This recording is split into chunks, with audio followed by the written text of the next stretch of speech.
நான் ஒரு ஸ்டோரி வாசித்தேன். அதில் ஒரு புருஷனும் மனைவி, ரொம்ப அழகான குடும்பம். இவங்களுக்கு 2 பெண் பிள்ளை பிறந்துட்டு, இவங்களுக்கு 2 பெண் பிள்ளை பிறந்து இவங்களுக்கு கொஞ்சம் பணப்பிரச்சனை வந்த உடனே இந்த பெண்மணி புருஷனை ஏதாவது வெளிநாட்டுக்கு அனுப்பணும். அந்த பெண்மணி முயற்சி எடுத்து புருஷனுக்கு சைனாவுக்கு போக வாய்ப்பு. எங்க போக வாய்ப்பு? சைனாவுக்கு போக வாய்ப்பு. சைனாவில் இருந்துட்டு மாசந்தோறும் கடிதம் எழுதுறாரு. உப்பினால் சாரமேற்றப்பட்ட வார்த்தைகளை போட்டு எழுதுறாரு. மனைவி அதை வாசிச்சு பலப்படுது. திடீர்னு கடிதம் வரது நின்றுட்டு, கொஞ்ச நாள் தாண்டி ஒரு கடிதம் வருது. இனி தயவு செஞ்சு நீ எனக்கு கடிதம் அனுப்ப வேண்டாம், நான் சைனாவில் கல்யாணம் பண்ணிட்டேன் அப்படின்னு சொல்லி இவருக்கு போட்டோ, ஒரு சீனா பெண்ணுக்கு போட்டோ. அப்ப இந்த 2 பெண் பிள்ளைகளும் தாயார்கிட்ட சொல்லுது, இனி கடிதம் எழுத கூடாது. தாயார் கடிதமே எழுதல. கொஞ்சம் காலம் தாண்டி ஒரு கடிதம் வருது. அந்த கடிதத்துல அந்த சீனா பெண்மணிக்கு 2 பெண் பிள்ளைகள் பிறந்திருக்கு. இங்க 2 பெண் பிள்ளை, அங்க 2 பெண் பிள்ளை. இங்க காசு வாரதில்லை, இங்க கடிதம் வாரதில்லை. முதல் தடவையா 2 கல்யாணம் பண்ண ஒரு போட்டோ வந்து, அடுத்த தடவை கல்யாணம் பண்ணி 2 பிள்ளைகளோட உள்ள போட்டோ வந்து இவ கண்டுகிடவே இல்லை. கொஞ்ச நாள் தாண்டி ஒரு கடிதம் மனைவிக்கு.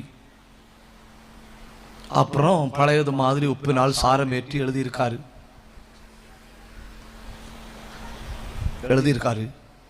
எனக்கு வாழ்க்கையில் ஒன்றை மறக்க முடியாது. நான் இங்க வந்து கல்யாணம் பண்ணி 2 பிள்ளை பிறந்து, நீ எனக்கு ஒரு உதவி பண்ணணும்.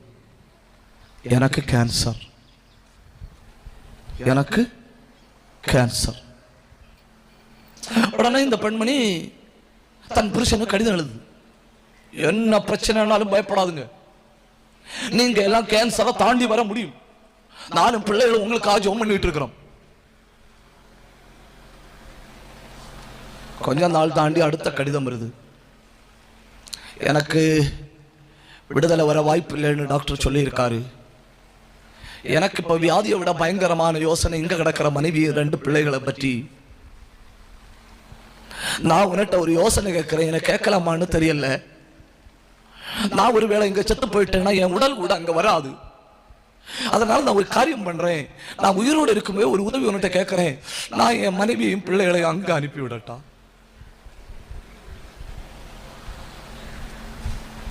ஊக்கமா முழங்கால நின்று போராடி ஜோமணி உடனே பொல்லாத ஆவியே, அப்படிதானே?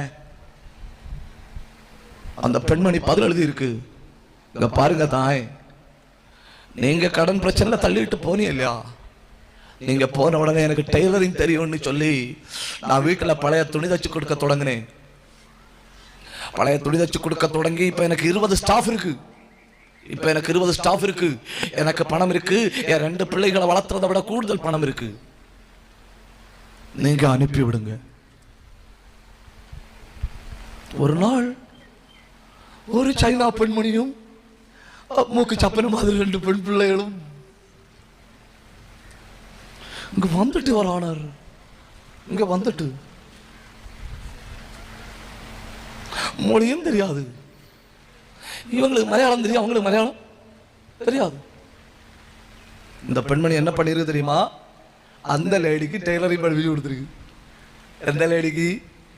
சைனா லேடிக்கு டெய்லரிங் படிப்பிச்சு கொடுக்க 2 பேரும் சேர்ந்து டெய்லரிங் ஸ்தாபனத்தை நடத்தணும். நான் கண்டிப்பா அவங்களை பாராட்டி தான் ஆகணும். இந்த 2 பெண்மணிகளையும் சேர்ந்து 4 பெண் பிள்ளைகளையும் மிஷனரியா அனுப்பிச்சணும். இந்த ஸ்டோரியை ஒரே வார்த்தையில முடிச்சிருக்கலாம், உனக்கு கேன்சர்லையா தெய்வம் உன்னை அடிச்சதாகும். இன்னி பாரு, நீயும் என்ன ஏமாற்றின அவளும் 2 பிள்ளைகளும் இறக்கும்.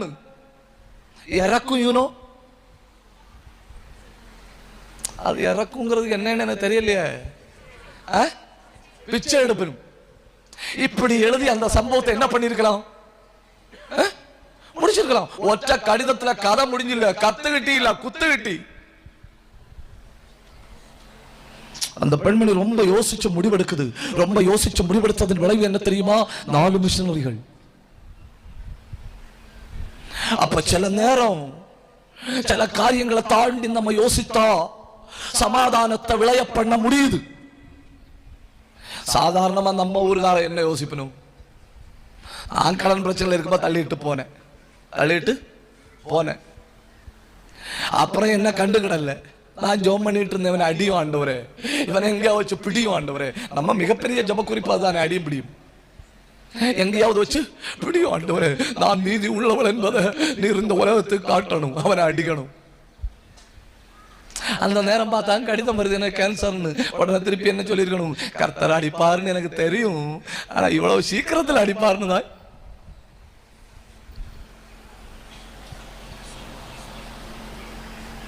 இப்படியெல்லாம் கூட சகிக்க முடியுது. நான் நம்முடைய பகுதிக்குள்ள போட்டு தேவன் குடும்பத்தை ஏற்படுத்தும் நோக்கம், 1 ஆவிக்குரிய சந்ததி எழும்பணும், 2 இச்சை அடக்கம் இருக்கணும், 3 சாத்தானுக்கு சவாலா இருக்கணும்.